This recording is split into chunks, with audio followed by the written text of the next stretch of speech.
Jangan lupa follow dan subscribe videoku ya. Ikuti kegiatanku terus. Hari ini aku makan daging B2. Minta di temannya anakku karena mereka lagi libur dan makan-makan, terus mereka membeli daging babi 2 kilo ya kalau tidak salah. Kalau di Papua daging babi mahal, 1 kilo 120, 130 tapi ditawar jadi 120. Terkadang banyak orang Kristen juga takut makan B2, padahal B2 enak dan memang bergizi. Makanya orang Cina itu sehat-sehat karena makan B2. Dan gizinya paling banyak sudah mungkin ini. Kan karena waktu itu kalau kita baca di kitab suci, memang di perjanjian lama ditulis binatang haram dan halal. Tetapi babi hutan itu di urutan keempat. Yang pertama yang diharamkan adalah onta, pelanduk, kelinci, baru babi hutan di urutan keempat.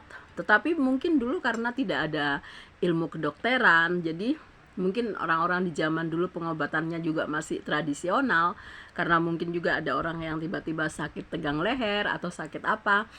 Jadi mungkin karena diharamkan ya faktor mungkin kesehatan.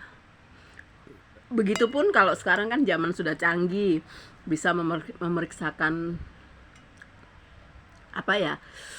darah untuk supaya mengetahui apa penyakitnya. Yaitu seperti saya biasa kalau di gereja kita diadakan ini posyandu lansia, tapi tidak tiap bulan, mungkin 3 bulan sekali atau 3 bulan sekali. Biasa ada pemeriksaan darah, diketahui kolesterolnya, asam urat dengan gula darah. Dan di situ baru kita mengetahui kesehatan tubuh kita.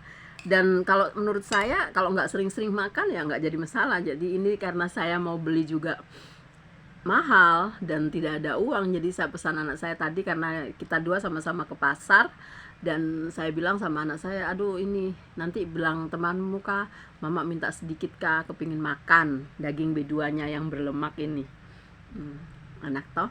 Dan terkadang itu tadi banyak orang yang gagal paham karena itu tadi mungkin mereka di perjanjian lama memang diharamkan, tetapi di perjanjian baru di PB Tuhan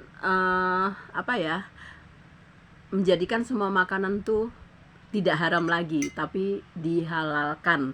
Semua makanan tuh halal dan semua orang boleh makan dan tidak diharamkan lagi. Maksudnya semua binatang tuh bisa dimakan dan tidak dihalalkan lagi, kecuali mungkin kalau faktor karena dia punya penyakit yang stroke atau mungkin lemak darah yang tidak boleh makan daging-dagingan, ya oke lah itu. Makanya Santo Petrus pernah didatangi lewat mimpi. Tuhan berkata semua binatang bisa kamu makan, tetapi Petrus ketakutan. Tapi Yesus yang berkata, semua binatang bisa kau makan, mau di udara, mau di bawah laut, maupun yang di bumi.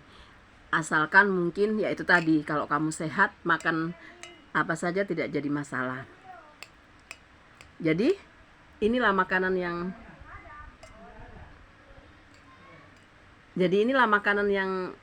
di makanan babi, orang kadang-kadang tidak mengerti, takut. Padahal kan babi-babi juga pernah diusir di dalam babi-babi. Padahal makanya kalau kita makan B2 ya kita makan setan-setan. Jadi kalau kita bisa mengerti tentang firman Tuhan kita, itu sungguh dahsyat dan luar biasa. Kalau di kitab suci, kalau di keyakinan saya yang diharamkan itu ialah perkataan. Misalnya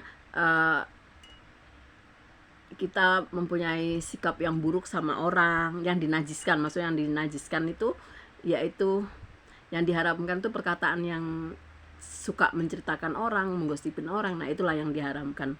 Tetapi kalau makanan masuk ke mulut lalu dibuang di jamban dan jadi kotoran saja. Oke. Jangan lupa follow, like, dan subscribe videoku.